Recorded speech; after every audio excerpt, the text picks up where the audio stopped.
اور اس مزاج کے اندر انسان ایسی چیزوں کا استعمال زیادہ کرتا ہے جیسے چاول ہے، آلو ہے، گوبھی ہے، بینگن ہیں، کریلے ہیں، چنے کی دال ہے، ماش کی دال ہے، بڑے کا گوشت ہے، مچھلی ہے، دہی ہے، اس میں فاسٹ فوڈ ہے، یہ سب کے سب اسی مزاج میں آتی ہیں۔ کچھ خشک سرد ہیں، کچھ خشک گرم ہیں۔ اب جب آپ اتنی چیزوں کا استعمال کریں گے اور مسلسل کریں گے اور پھر آپ ایک ہی آرگن کو طاقت دیتے چلے جائیں گے تو پھر آپ کا مزاج تو بگڑے گا، کیونکہ اگر ایسیڈیٹی اپنی حد کے اندر ہے، تیزابیت اپنی حد کے اندر ہے تو آپ کمفرٹیبل لائف گزار سکتے ہو۔ اگر اپنی حد سے باہر نکلی تو پھر آپ کے لیے پرابلم ہی پرابلم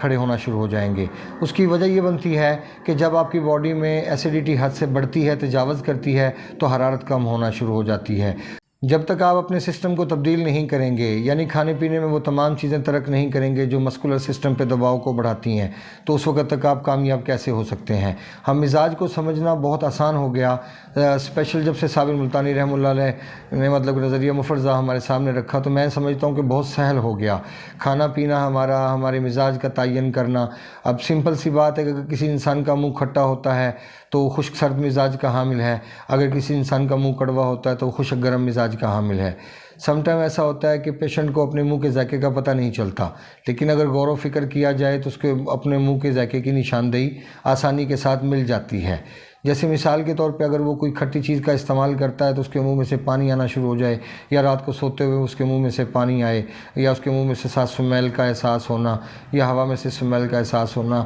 یہ پیور عضلاتی اعصابی مطلب خشک سرد مزاج کا حامل شخص کی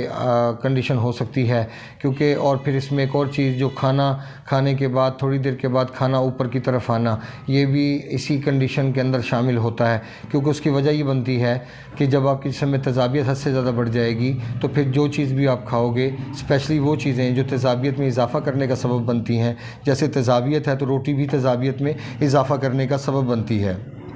اگر آپ جائزہ لیں تو جن بھائیوں کو اس قسم کے مسائل کا سامنا ہوتا ہے، روٹی کھانے کے بعد وہ کبھی بھی کمفرٹیبل فیل نہیں کریں گے، بلکہ کھانا کھانے کے بعد انکمفرٹیبل ہو جائے گا، سارا نظام ہی اپسیٹ ہو جائے گا۔ اس کی وجہ یہ بنتی ہے کہ جب آپ کے جسم میں ایسیڈیٹی اپنی حد سے زیادہ تجاوز کر جاتی ہے تو پھر آپ کے جسم کے اندر ایسی چیزوں کا استعمال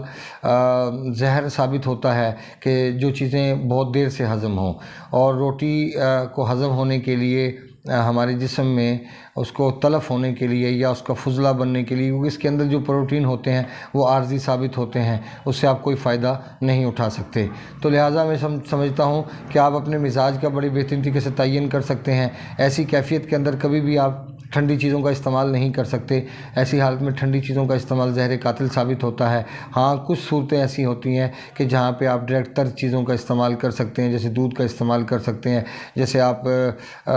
دیسی گھی کا استعمال کر سکتے ہیں، جیسے مکھن کا استعمال کر سکتے ہیں۔ ایسی چیزوں کا استعمال تیزابیت کی حالت میں بہت کم جگہیں ایسی ہوتی ہیں کہ جہاں پہ ہم ایسی چیزوں کا استعمال کر سکتے ہیں، ورنہ حقیقت تو یہ ہے کہ اپنے جسم میں حرارت کو بہتر کرنا چاہیے، تاکہ جیسے جیسے حرارت بہتر ہوتی جائے۔ اس کا ایک ایگزامپل میں آپ کو دیتا ہوں۔ اگر معاشرے کے اندر ہم دیکھتے ہیں کہ کچھ ہمارے بھائی دوست اگر وہ پانی پی کے اپنی جلن کو ٹھیک کرنا چاہتے ہیں، یا گرم پانی پی کے اپنی جلن کو ٹھیک کرنا چاہتے ہیں، یا ڈکار کے ساتھ ان کو مرچیں یا جلن کا احساس ہوتا ہے، تو پھر اگر وہ گرم پانی پی کے وہ اپنی ڈکار یا جلن کو ٹھیک کرنا چاہتے ہیں تو وہ ناکام ہوں گے۔ اس کی وجہ کہ جب تک زہر کو آپ دباتے چلے جائیں گے تو وہ زہر اور شدت اختیار کرتا چلا جائے گا۔ اگر آپ کو ایسی کیفیت کا سامنا کرنا پڑتا ہے تو پھر آپ کو چاہیے کہ آپ گرم پانی کا استعمال کریں، اور گرم پانی کا استعمال کیسے کریں؟ جیسے ہم چائے پیتے ہیں اور اس طرح سپ سپ لے کے آپ اس کو استعمال کریں اور اس سے بھرپور فائدہ اٹھائیں۔ ایسی حالت میں چائے کا استعمال نہیں کیا جا سکتا، کیونکہ چائے تیزابیت کے اندر